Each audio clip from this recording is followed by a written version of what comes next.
Come on, we gotta go. Wait, is that a... No! Hey everybody, welcome back. There's a quick couple things I want to touch on before getting back to the route, including an adjustment to the very last portion of the previous video, although it's a very small thing that can easily be incorporated later on. And that is, when we left Shiloh Village to get the blunt axe from the forester for one small favor, we should have also taken out 50 coins from the bank, and after getting the axe, headed all the way west to the coast. There, you'll find a boat called the Lady of the Waves, which you can charter to Port Khazard or Port Sarim for a random amount between 25 and 50 GP.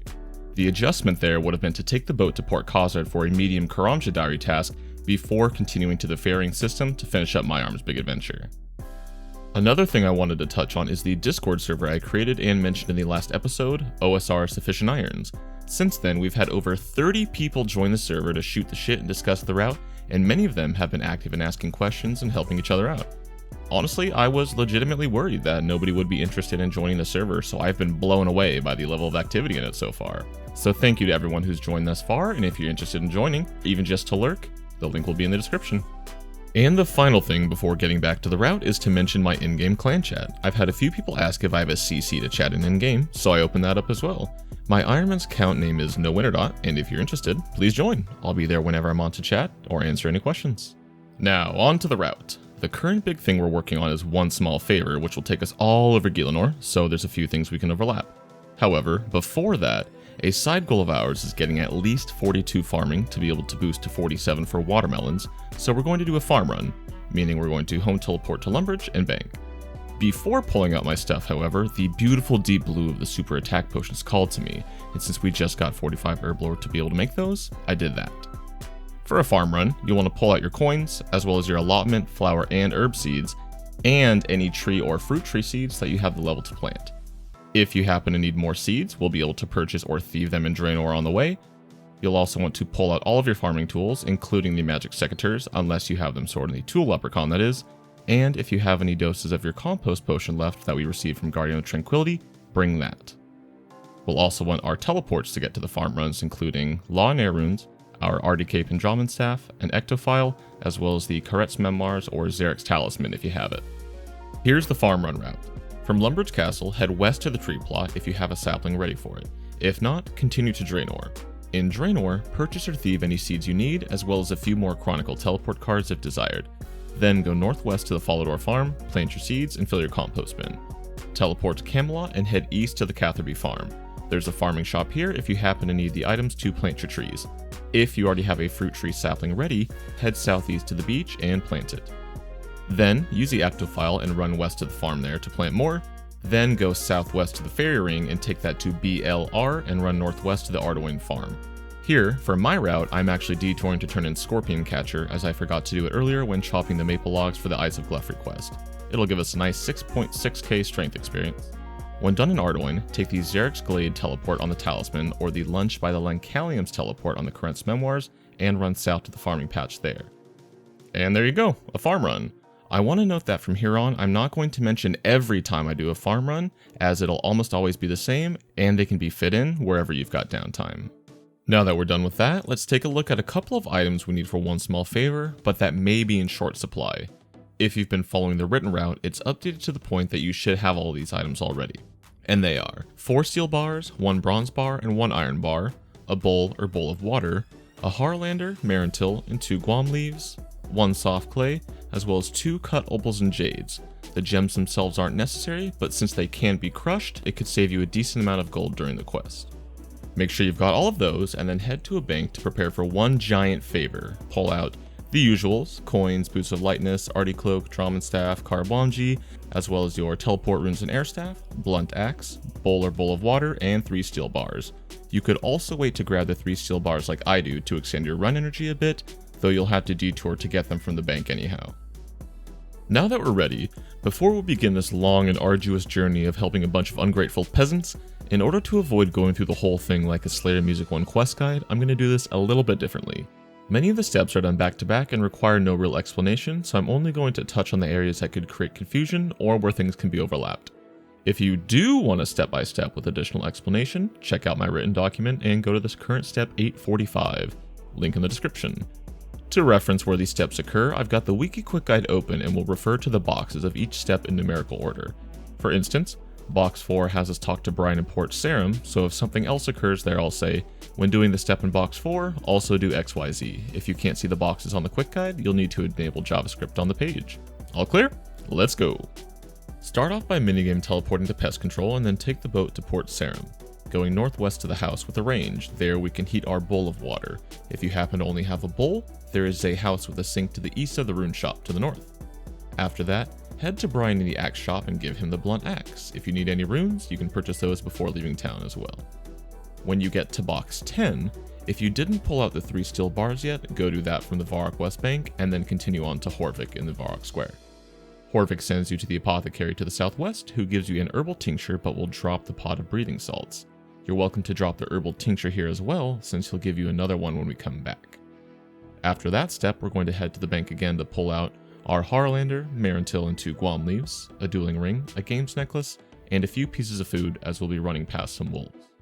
Continue the quest, and when talking to Hammerspike during the steps in box 15, before leaving the Dwarven Mines, go north and purchase an adamant pickaxe from Nermoth for 3.2k gold. We'll be using this pickaxe until we complete Between a Rock, which will reward us with a rune pickaxe. When visiting Sanfu during box 18, grab a cup of tea from the building north of him to use to make the Guthix rest. He'll send you to the Gnome Glider to the west on White Wolf Mountain, so you can either run there or take the dueling ring to Alcarid and then run to the Gnome Glider to take that to the mountain. The gnome will send you to Arhein and Catherby, so if you like, you could pull out more seeds from the bank and visit the farming patch to the north. Then continue the quest up until the step in box 24. After inspecting the sculpture in the cave, teleport out to the Arduin Monastery, then run north to the bank. Here is where we're going to pull out our 2 cut opals and jades, as well as a few more pieces of food if needed to run past some ogres. If you didn't grab the 5 pigeon cages from behind Jericho's house way back when during the Biohazard quest, you'll want to go get those now. He's located just south of the northern bake in Ardoin. Then, head northeast to Wizard Cromperty, but before leaving, steal the hammer and chisel from his house on the table to the south. He'll send you to Tyndall Marchant and Port Khazard, but instead of using the fishing trawler teleport, since we'll need a minigame teleport soon, take the Ardy Cape and run southeast. He will send you to Rance in the Feldup Hills, so you want to Ardy Cape back and take the ferry system to AKS, and then Rance will send you west to the Gnome Glider. The gnome there will ask you to fix his runway, and here's where the gems come into play. There's 8 lights containing 2 each of sapphires, jades, opals, and red topazes. Pull the uncut gems out, chisel them, and place them back in the same spots. The reason we brought extra opals and jades is because they have the possibility of being crushed when chiseled.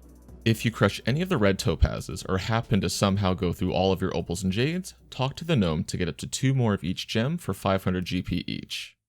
If you are somehow unlucky enough to crush all of the red topaz, take the ferry ring system to CKR, run into Shiloh Village, grab your pickaxe and chisel, and go mine some gem rocks until you get a couple of red topaz. Make sure to chisel them there in case they break again, and when you get what you need, head on back to the gnome. And there you go!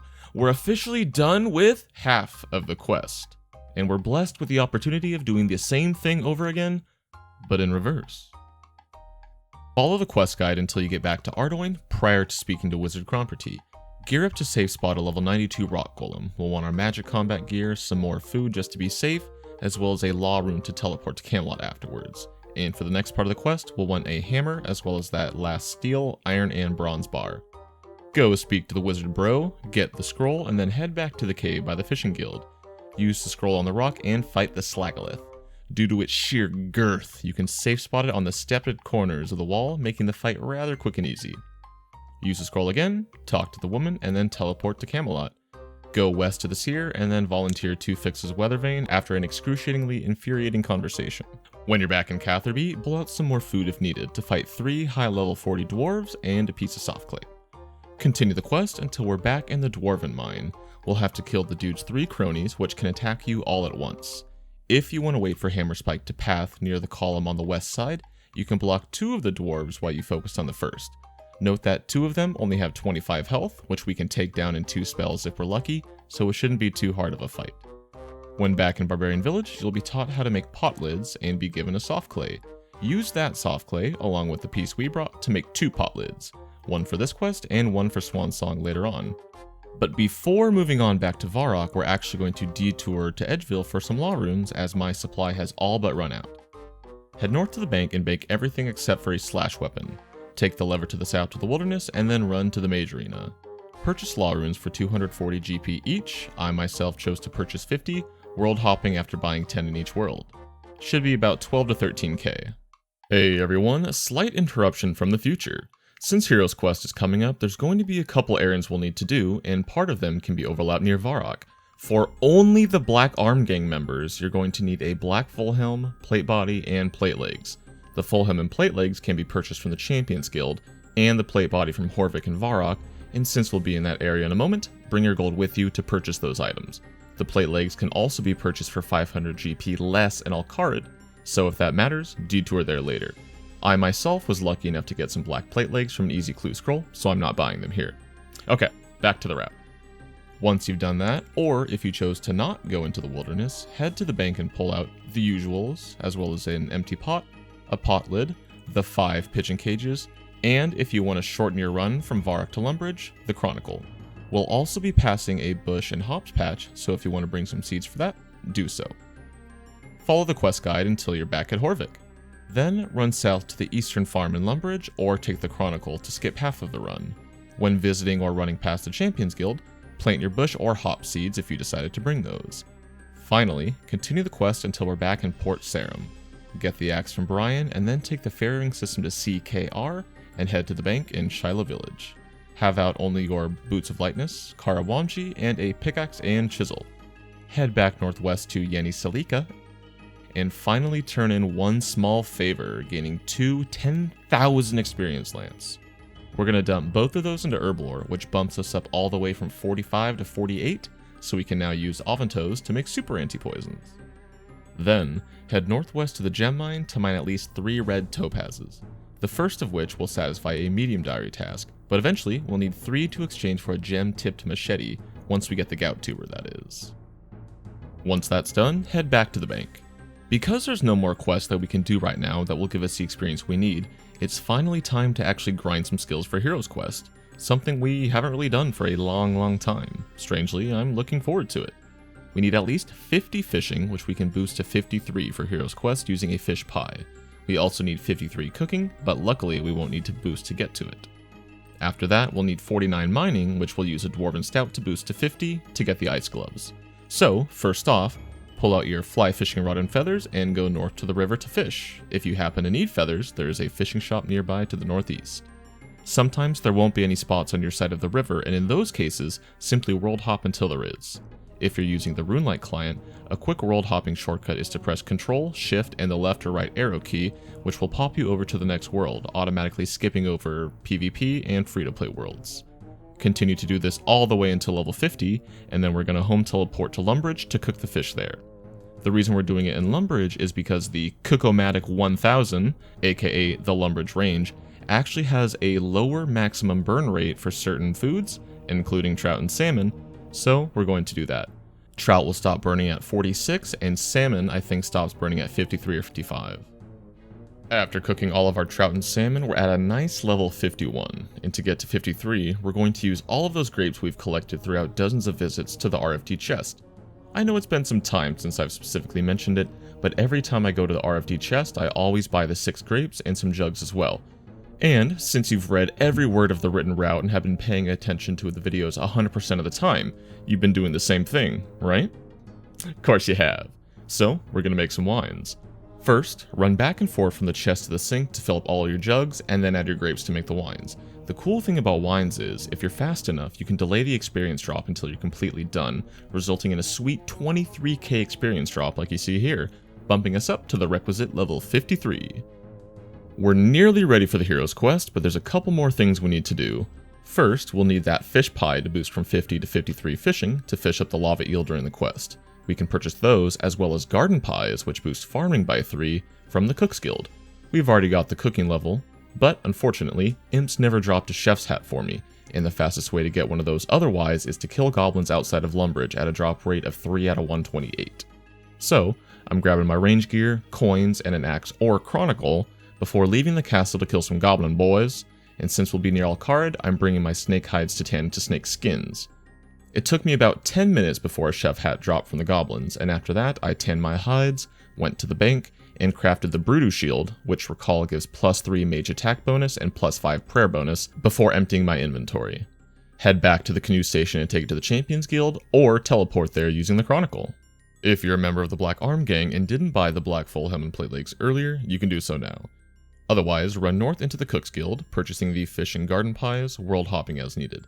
Get as many as you want before heading to a bank. I was going to get a full inventory, but decided otherwise, as half an inventory is still plenty for now. From the bank, have out only your Adamant Pickaxe, Boots of Lightness, Karabwamji, and Falador teleport runes. We're going to teleport to Falador, run east to the Dwarven Mine entrance, then continue south into the Motherlode Mine, where we're going to mine all the way until level 49 mining. My preferred spot is a small alcove to the southeast. To supplement our smithing experience, whenever you deposit your ore in the hopper and see either of the wheels not moving, grab a hammer from the crate nearby and repair them, gaining 1.5x your smithing level as experience. I was able to get around a whole level doing this before reaching 49 mining. Now that we've got 50 fishing, 53 cooking, and 49 mining, we can finally go get our ice gloves before starting the Fabled Heroes quest. And I think we're gonna call it there. Thanks again for joining, everybody. I'm liking that these episodes are being a little longer now. I know they used to be that way when they first came out, and then I trimmed them down a bit, but it actually seems to work out better this way instead of trying to cram everything into 11 or 12 minutes or so. Let me know what you think. Unfortunately, I do have to change my intro music as I was hit with a copyright strike, and due to being close to 1,000 subs, that's about to start mattering. So I'll have to pick something new, probably something by OSRSBeatz. Anyway, thanks again, everybody. See you next time.